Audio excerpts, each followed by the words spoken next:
Every election cycle, the focus tends to center on the big three, sometimes four parties. This time around, two parties, hoping that might change, are the Trillium Party and the Northern Ontario Party. Our Ontario Hub's journalists have been checking them out and are here to give us a better sense of what the two parties stand for. So let's welcome from our studio at Laurentian University in Sudbury, Claude Sharma, our Northeastern Ontario Hubmeister, and from our studio in Kingston, Ontario, David Rockne Corrigan, our Eastern Ontario Hubster. And guys, it's good to have you on TVO tonight.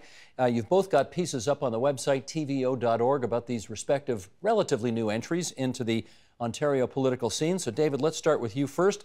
The Trillium Party, what are they all about?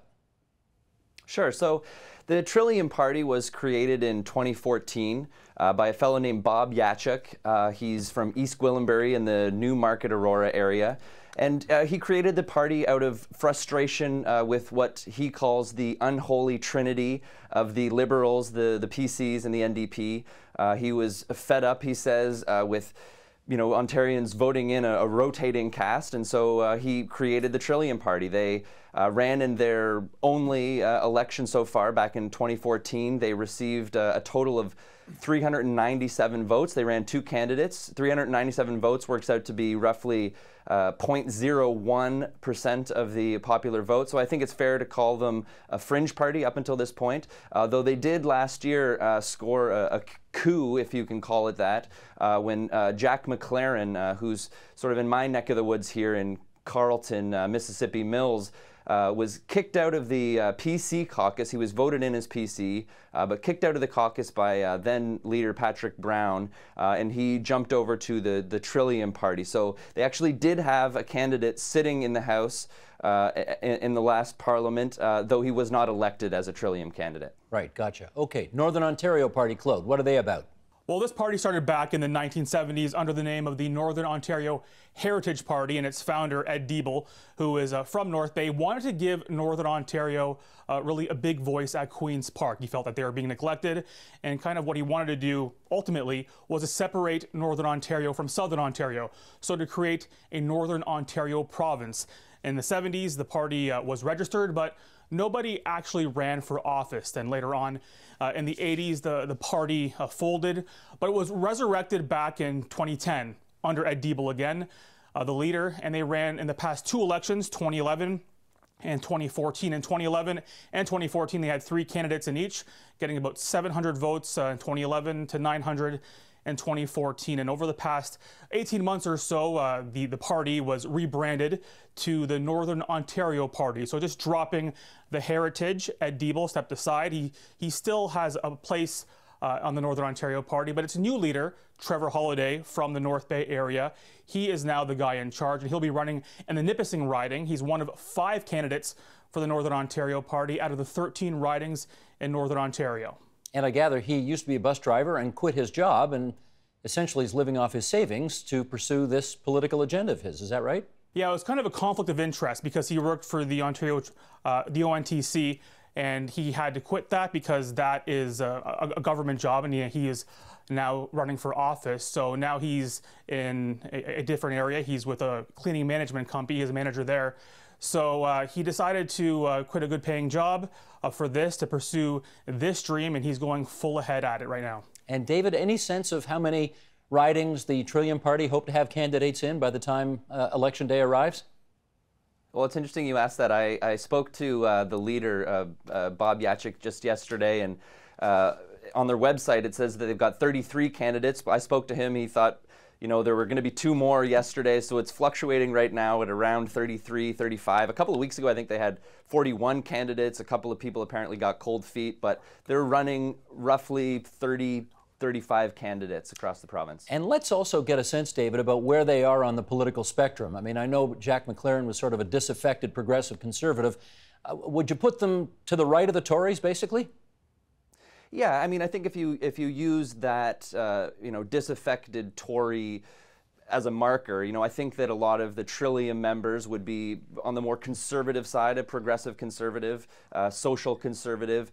Some of their big issues are the sex ed curriculum. They want to cancel the sex ed curriculum. They said they want to review it. They want to privatize cannabis sales when that becomes legal. They don't want anything to do with the carbon tax.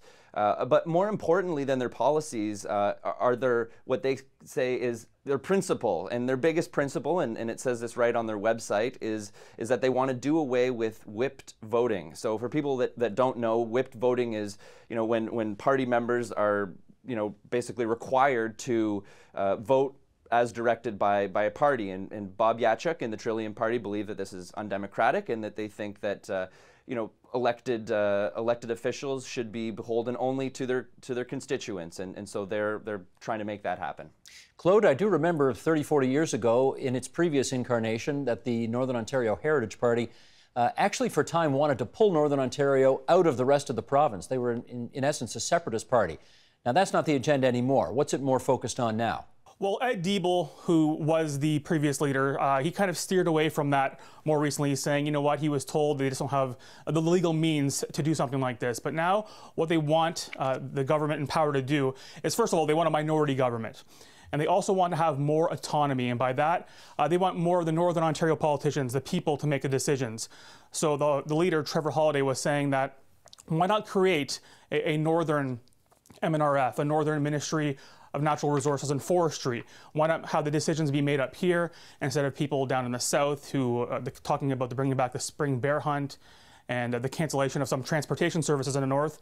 He's pretty much saying, what do they know? We know more about what's going on in the north. And he also wants to hold the politicians accountable as well. He says every time there's an election, they make all these big promises, and these promises, once they're elected, they're not met. An example of this would be the Ring of Fire, which is a chromite mining project in Northern Ontario. He says last election, Kathleen Wynne made all these promises, but has never really delivered on them. Now, Claude, I hope this doesn't sound like an unfair question, but if the Northern Ontario Party is only running candidates at the moment in 5 out of 13 northern ridings, how much traction do they actually have up there? Well, that number 5 could reach to 9. There are still 4 candidates who are still filing paperwork, so the May 17th is the deadline. So that number could reach up to 9. And they also wanted someone to be running in Kathleen Wynne's riding, Don Valley West, but unfortunately that person has recently pulled out. As far as traction goes, I was speaking to a political science professor at Nipissing University, David Tabashnik, who's also a contributor to TVO. And he says this is a party that needs more time, more money, more members in order to get more credibility. But this party is kind of taking it one step at a time, laying the foundation for what they're calling bigger things to come. And David, same question to you. How much traction do the Trillium Party look like they have? Well, I think, let's say that it's highly unlikely that the Trillium Party will be forming the next government. I mentioned that they're running 33 candidates. Even if they ran 40, there are 124 seats up for grabs, so they definitely won't be forming a majority government.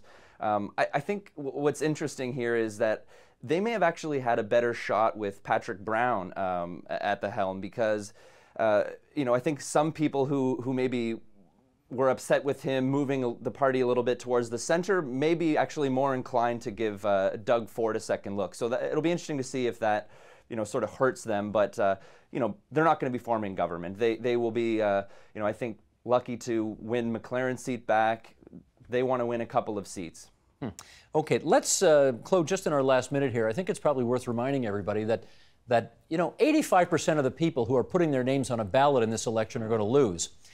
So I think it's worth remembering the fact that a lot of people throw their hat into the ring not because they think they're going to win, but because they think they've got something to say.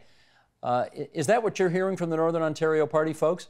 Yeah, some of the candidates I spoke to, you know what, you're going to hear this word a lot, is that they're very passionate about this movement. They really want Northern Ontario to have a voice. And you can't really blame them either. Trevor Holiday, the leader, he left a good paying job to take another job. And another candidate I spoke to, Sean Poirier, who's running the Temiskaming-Cochrane riding, he took a leave of absence. He's a truck driver, so he's devoting this entire month to this election. His wife as well is picking up more shifts to help out with the bills. So these people, they might be a long shot, but you know what? They feel really confident that, you know what, if they don't make any improvements this time, they'll see a lot more coming down the line. And it all contributes to our democracy, Ontario style. Guys, thanks for joining us on TVO tonight. That's Claude Sharma, our Northeastern Ontario Hub Editor, and David Rockne Corrigan, our Eastern Ontario Hub Editor. The Hubcaps are with us again Thanks, guys. Thank you.